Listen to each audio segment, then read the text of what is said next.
benn délégation mouvement Y'en a marre bu ñëwoon tey nemmeeku si monsieur Ousmane Sonko ginnaaw démb ci suba bi ñu gisee mbir yi tàmbali gannaaw bi ñu defee déclaration démb pour artu nguur gi pour que ci mbir mii nga xamante ni moom moo jóg ñu bañ a jël suñuy institution bañ a jël suñu justice ak suñuy force de l'ordre utiliser leen pour casser opposition utiliser leen pour casser toute voix discordante bi nga xamante ni àndul ak li nga xamante ni nguur gi moom lay défendre démb artu nañ ci ñu artu procureur de la République aussi pour le respect en fait strict des droits de monsieur Ousmane Sonko qui est d'abord un citoyen sénégalais waaye aussi député du peuple la bi ñu observé journée bi et que ñu gis li fi xew démb gis ay takku der yi nga xamante ni sous prétexte que dañu ñëw pour disperser ay foule répression inouïe bi fi am bi ñu observé loolu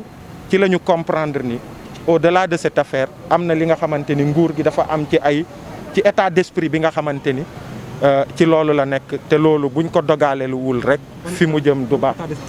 État d'esprit gis ngeen démb c'est pour réprimer état d'esprit déjà de manque de sérénité wu nguur gi ci li nga xamante ni moom la ñu doxal démb ils ont donné le ton et que bépp citoyen sénégalais que ngay mouvement citoyen wala ngay parti politique wala ngay juste citoyen sénégalais boo seetaanee loolu di nga xam nguur gi fi mu jëm.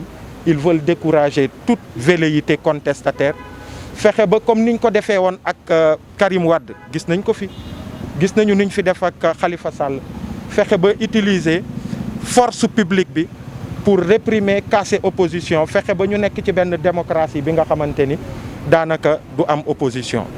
loolu nag moom la ñu constaté face à ce constat nag ñaari mbir la soit dañuy seetaan observer en observateur soit nag ñu gis ni au-delà de Ousmane Sonko il s'agit de la démocratie sénégalaise bi nga xamante ni fépp ci Afrique ñu ngi koy bakko waaye tey jii nii boo ñëwee nga gis kii di leader de l'opposition sénégalaise mu nekk presque en situation de résidence surveillée même ñu nekk ci koñ bi mënuñu dem ak dikk comme niñ ko bëggee ci biir koñ bi yéen presse bi mënu leen accéder ci këram pour def seen liggéey ñun gis ngeen bi ñu ñëwee pour dugg si ni mu demee avec les policiers à la limite ils ont voulu nous ci wax ju ñagas wax ju metti bugg intimider nit ñi pour que ñu bañ fa accéder ci suñu insistance moo tax ñu mën a accéder kër Sonko loolu nag ça n'honore pas le Sénégal ça n'honore pas notre démocratie képp ki nga xamante ni da nga jàpp ni cette façon de nous gouverner bi nga xamante ni lu mel ni mouvement Y'en a marre depuis 10 ans on se bat pour les mêmes causes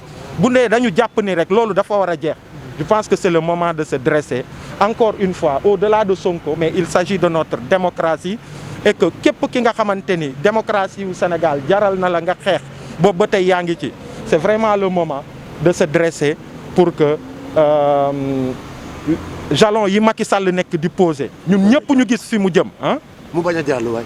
ñun ñëpp ñu gis fi mu jëm mu bañ a jàll. et su boobaa il faudra que ñu organiser wu ñu mobiliser wu. Ousmane Sonko est très serein dugg nañu gisee nañoo ak moom. pendant 1 heure de temps discuter nañu mu ngi dal mu ngi ànd ak sérénité et dal boobu ak sérénité boobu la ñuy conseiller à tous les Sénégalais yi nga xamante ni jàpp nañu ni. war nañu jóg ñu taxaw pour que ñu bañ a salfaañe suñu démocratie ak suñu état de droit. li may wax man moom message s'adresse à Macky Sall c'est-à-dire bu mu créer les conditions de brûler ce pays. Voilà. li fi am démb bu continuer il va brûler ce pays et il sera le seul responsable de tout ce qui se passera. ñun dañu toog di observer di seetaan mouvement citoyen la ñu mais bu ñu fexee ba bu ñu jógee ba takk suñuy dàll ñu ñëw tey parce que xam nañ ni nguur gi état d'esprit bi mu nekk. Ils veulent semer le chaos dans ce pays, ils veulent étouffer l'opposition, ils veulent faire en sorte que réew mi mu doon benn démocratie bi nga xamante ni du am benn opposition. C'est à Macky Sall qu'il faut s'adresser, pas à ces jeunes-là. Merci beaucoup. Nous sommes une délégation qui a été mandatée par l'ensemble du mouvement Y'en a marre pour venir rendre visite à monsieur Ousmane Sonko.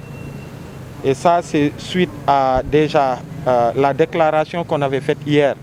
Quand on a vu ces événements commencer, hier, on avait fait une déclaration dès le matin pour engager les autorités à ne pas se mettre dans la perspective habituelle qu'on connaît, à utiliser, en fait, qui consiste à utiliser notre justice, qui constitue à utiliser notre force de défense et de sécurité pour casser de l'opposant, pour inhiber toute voix discordante. Nous l'avions dit clairement hier. Et après avoir vu et observé toute la journée d'hier ce qui s'est passé ici, sous prétexte que les gens sont venus pour disperser une foule qui était massée devant monsieur Ousmane Sonko. Toute la répression inouïe qu'on a vue hier avec tous ces jeunes qui sont blessés et certains sont en détention et il paraîtrait que beaucoup seraient torturés d'ailleurs. Nous avons compris qu'il y a une machine qui était en marche pour créer les conditions d'une démocratie sans opposition au Sénégal. Et nous avons vu dans l'histoire récente tout ce qui s'est passé avec Karim Wade. Nous avons vu dans une histoire passée, très récente d'ailleurs, tout ce qui s'est passé avec M. Khalifa Sall. Et on s'est dit qu'il était de notre devoir soit de nous taire d'abord, on avait deux choix, de nous taire, ou bien de faire face à cette réalité qui est claire dans la tête de tous les Sénégalais et dire qu'il ne faut pas que ça passe.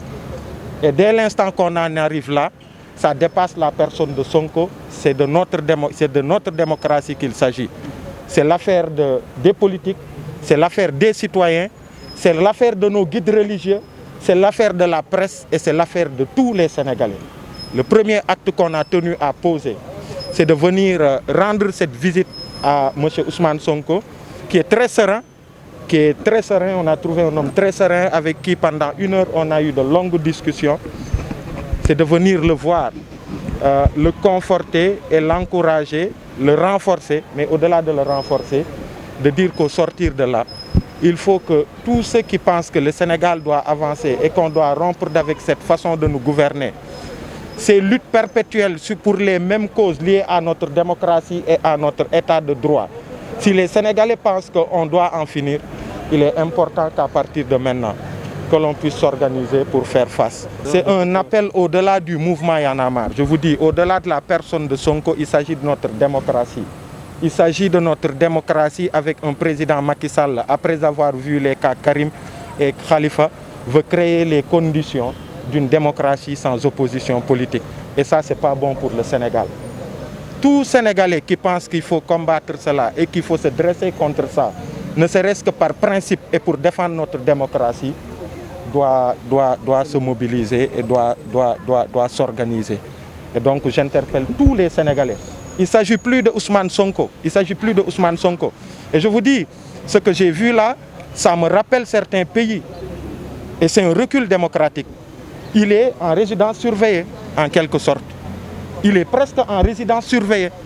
Et ça, c'est inacceptable pour notre démocratie.